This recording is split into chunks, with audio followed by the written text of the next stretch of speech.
fantastic. I flew in all the way from LA and I made it. I'm safe. I'm here with everybody. And I almost didn't because I almost just walked home when I figured out what counts as pre-boarding now. Does anybody else miss when it was just military? That was it. That was the greatest. And even then, they don't check credentials. You could just go in with camouflage and boots and they're like, go ahead. Go right ahead. But now there's a group for everything for pre-boarding that I'm group A and I don't board for like an hour. It's crazy. This one got me on the way here when the lady was like, all right, families with small children. Families with small children can now board. I saw this family get up, 8 adults, 1 child. Is the kid feral? What do you need all of them to strap that little Jimmy in there? Do you really need that? You don't know. Put third cousin Bob in group D where his ticket says he belongs.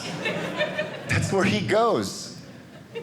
And they don't check anything, like I said. So like, I just saw this like family of 9, this white family of 9 get up, single file start walking, and when they found out that people weren't checking, this black dude just got in line behind. I was like, yeah, I'm with them. I'm an O'Flanagan also. You don't recognize my strong Irish blood? I love potatoes. That's my new scam I'm gonna start, by the way. I'm just gonna steal one of those fake babies from a birthing class, wrap it up in a blanket, go to the airport, and charge passengers $20 a pop to be part of my family. Just go up to the gate attendant lady. Yeah, like 30 for the Allen family, please. Why is there a wad of cash in your pocket? Why are you asking questions outside of your job description?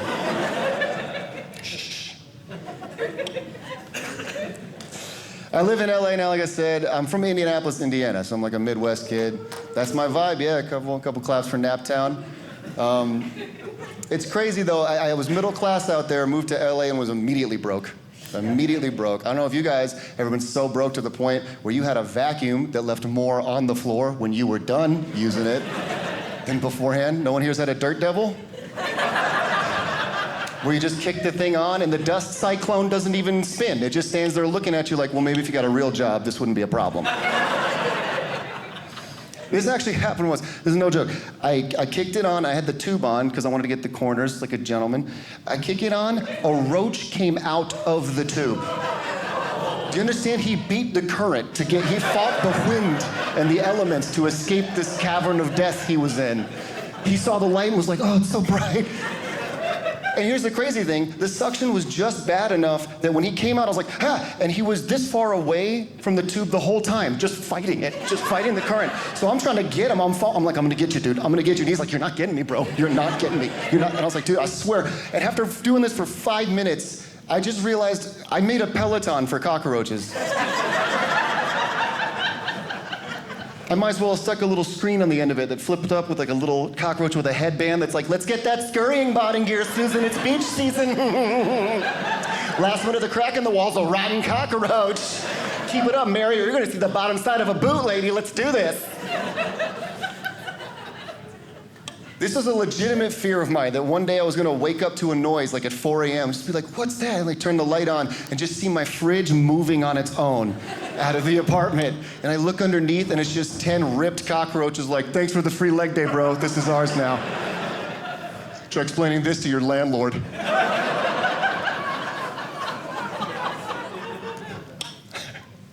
If you haven't laughed at y'all yet, I'm assuming it's just because you're still trying to figure out ethnically what I am.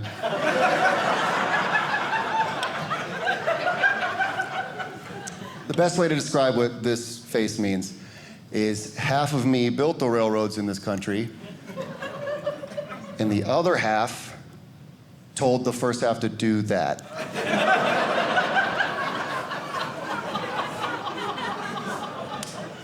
My mom hates that joke a lot. Guess which one she is.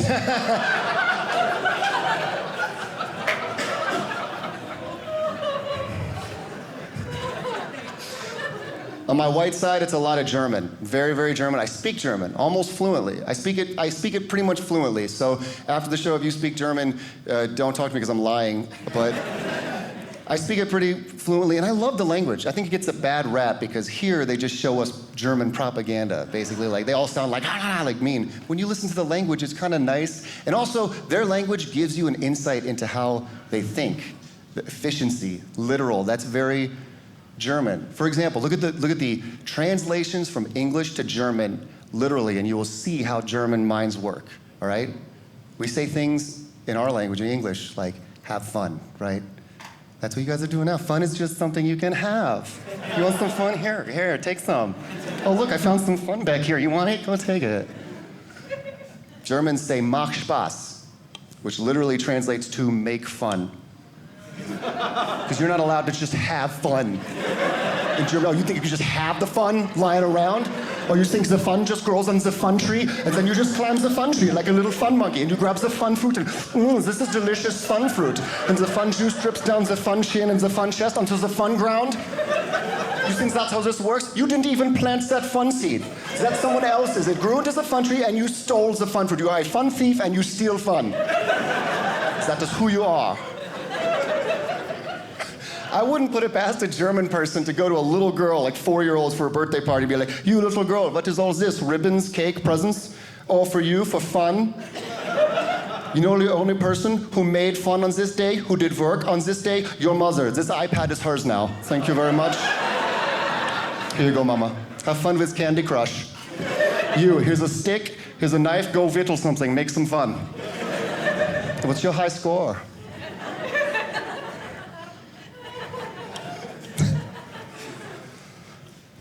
My mom is an immigrant fresh off the boat from Hong Kong. She's Chinese, in case you didn't get the railroad thing.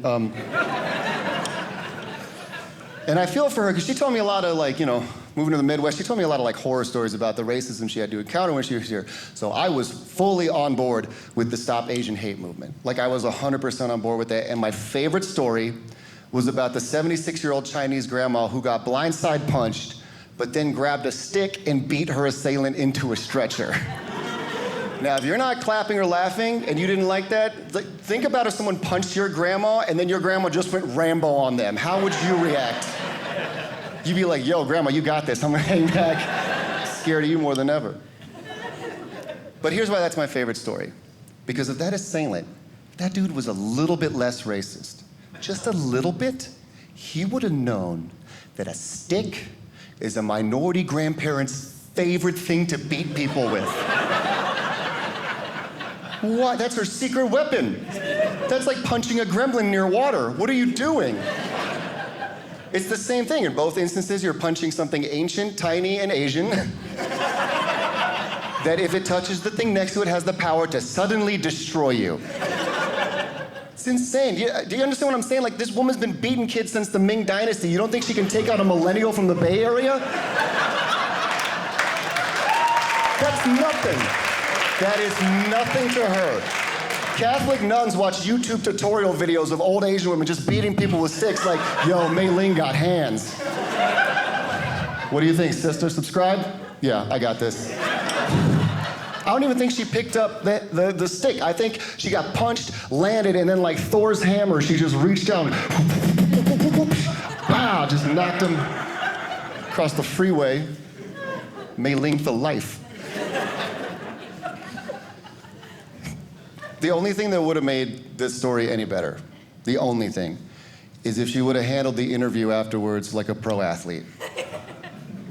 Because she was, quavering. She's an old lady. But that would have been awesome, is if the reporter came over and was just like, so how did you fight off someone who was bigger, faster, and stronger than you? And she just stole the mic out of the hand, and it was like, it ain't about the size of the dog in the fight. It's about the size of the fight in the dog. Just drop the mic, drop the stick, off to the locker room. Mei Ling's out. Mei Ling's coming back in the second half swinging. Who wants some? Who wants some? But because I grew up in the Midwest, I just wish I knew more about my Chinese heritage. You know what I mean? I don't know as much as I want to, but I do know that whoever invented Tai Chi was just the best at not touching things in public restrooms. And apparently we all learn from the same master, right? The same Shifu, the same sensei, because we all do the same thing. And if you don't agree with me, you're lying. This is any of us trying to get out of a public restroom stall. All right, I'm good.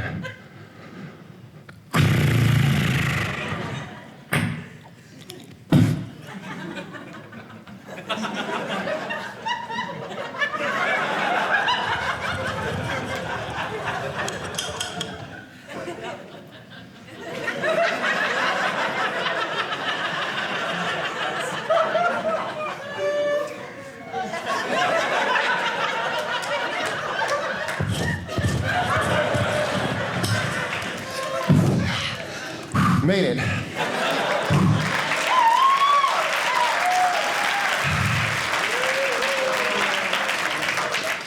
Oh, my phone. I gotta go back in. That's what I get for tweeting on the toilet. Oh. That's how Tai Chi was invented. It wasn't one Asian monk who trained in the mountains for 20 years. It was one trucker who stopped at a pilot station in Colorado. He's just like, not today, use Band-Aid, get out of my face. Getting out of here unscathed.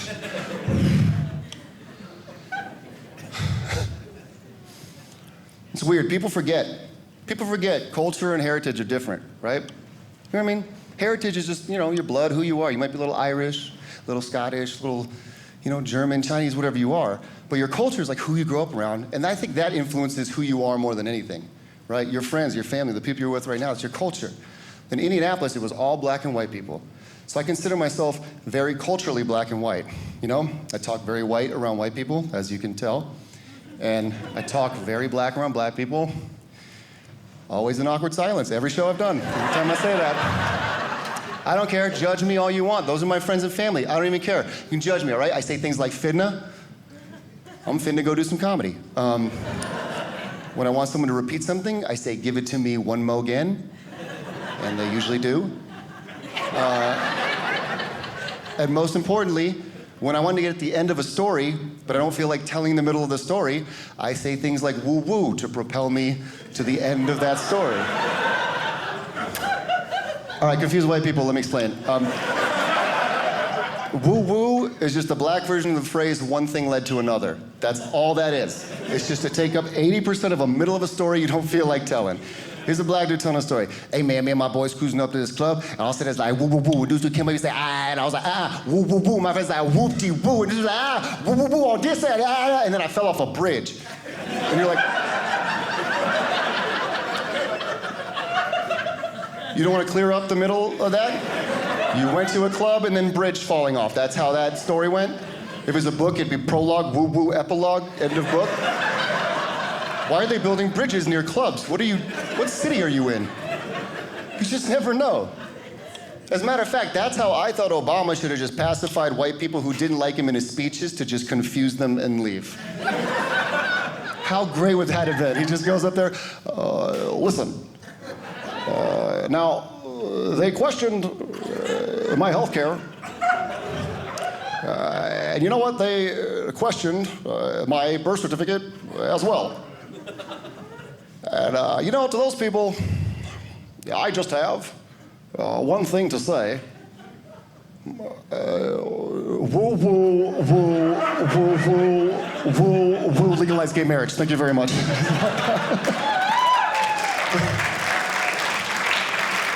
We'd all been like, I don't know what his platform is, but I'm voting for this guy. I didn't understand any. And the best part is they would have to teach that to your kids in history classes later. Some social studies teacher would have been looking at your kids like, oh, turn to page 4, and in 2012, Obama enacted the Woo Woo Act as a legitimate defense in a court of law. Turn to page 5. The weird thing is, the only people that ever gave me any grief for talking like that were not black people. It was white people. And I was like, you don't have a dog in this fight. You can't get offended on someone else's behalf. It doesn't make sense. My black friends, they didn't care. They just knew that was me being me, and I think they understood it was a sign of respect. Really think about it. If someone from another country came to this one and asked you for directions and whatever his accent is, I don't know how you get to the corner of this street, and you just rattle off fluent English, it's gonna be too much overload for them. They're gonna be like, I don't understand. No, slow down, please. But if you look them dead in the eyes and talk to them just like them, and you're like, yes, you do go to this corner of the street, and you take a 3 left and a 4 right, and you go backwards and the 4s. They're gonna be like, you are best American, I understand everything, everything. This way, right? Yeah. If you don't believe me, I had to do that to my own mom. I know I'm right about this. I'm just like, yeah, Mom, you're cooking, just take the chicken, put it in 300 degrees for 30 minutes. She's like, I don't, and I'm like, put it in at 300 degrees for 30 minutes. She's like, gotcha.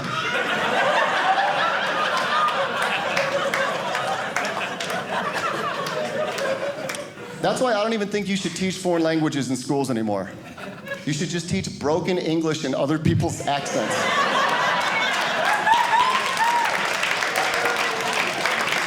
Why not?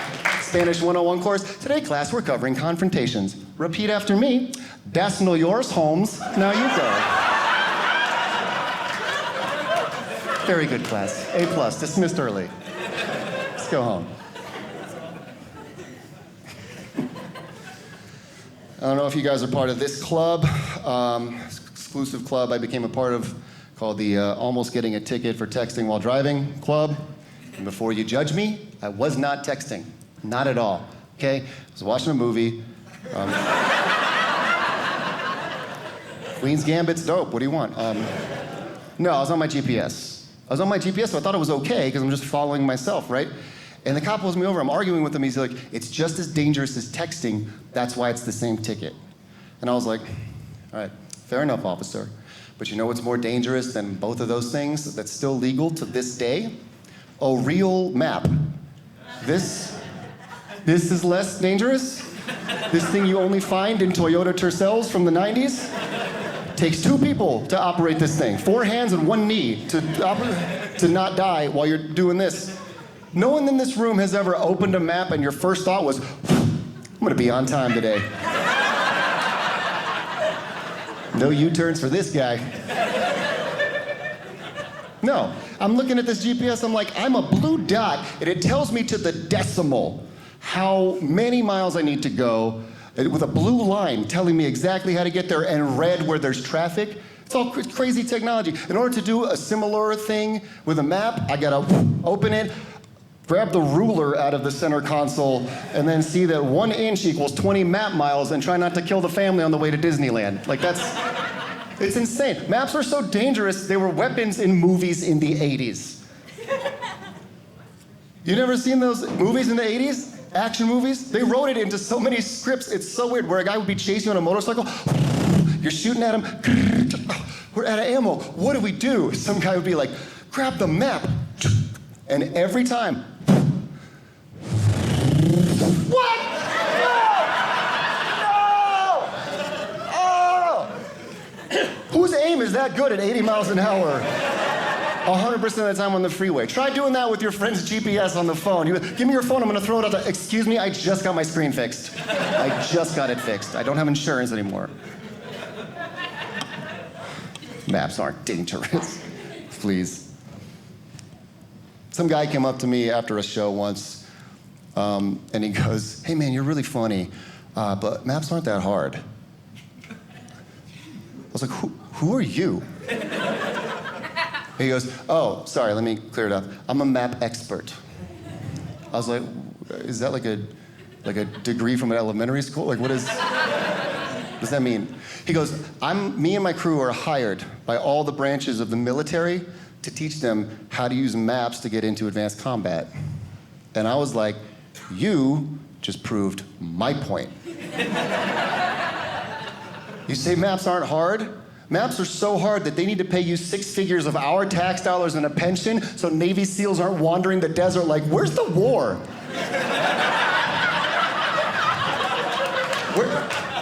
Sir, can you tell me where the war is?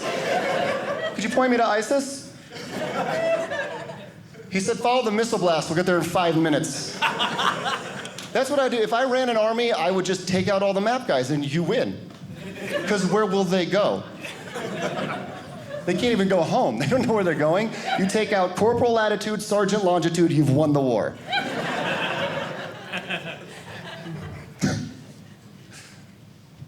I'm sorry if I'm yelling too much. I'm still recovering from a prostate exam I had 9 years ago. Because it was a surprise. And I don't know if you know what surprise means, but that means I went in for something else, and the doctor was like, let's throw a finger in the mix. I went in, I didn't even think it was that. I went in with a sharp shooting pain, worst pain I've ever had in my entire life, right here, just killing me. He goes, what is it on a pain scale out of 10? The doctor, not just some random guy. The doctor was like, what is it on a pain scale out of 10? And I was like, dude, it's an 11. It's the worst ever. And he goes, all right, lay down on the gurney, roll over, pull your pants down. And I was like, ooh. It's like a 2 now. Like a week 2, maybe 1.5. You know, just give me a Tylenol. I think I'm gonna go home. And he was like, this could be cancer, it could be serious. And I was like, well, no, I'm an idiot if I don't do it. As soon as someone brings that up, you have to do whatever they say, right? So I lay on the gurney, roll over, do the, he does his,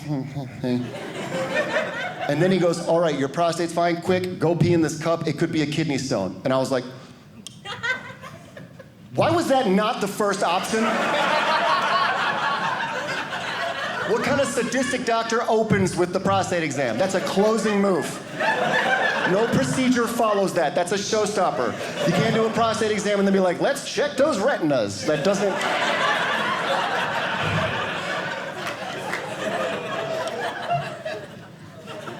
You know what that means, right? And this is an inarguable fact. That guy really wanted to give a prostate exam that day. He really did. You know how I know that? No other job allows you to start with the most invasive thing and then work backwards to the least invasive thing. You've never taken your car into a mechanic with the check engine light on and he's like, all right, we're gonna take the whole car apart and see if you need gas. No judge is like, we're trying you for loitering, so here's the death penalty is where we'll start and then we'll go down to a fine. No, never goes that way. That means this dude was sitting in his office, this doctor, sitting in his office, staring at the door with his glove on, just going...